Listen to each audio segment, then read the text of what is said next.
Today let's talk about adenoids. What are adenoids? Adenoids are lymphoid tissue that are present at the back of the nose. These, along with the tonsils, provide immunity in the early years of life.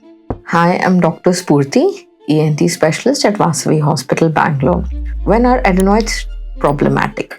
Sometimes the adenoid tissue is very large and it obstructs the nose and then it starts causing problems.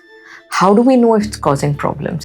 If the child is snoring, mouth breathing throughout the day, if the child is constantly tired after some amount of play, or drooling while sleeping, and in slightly older children, bedwetting. Another complication of adenoids are ear pain due to the blockage of the Eustachian tube.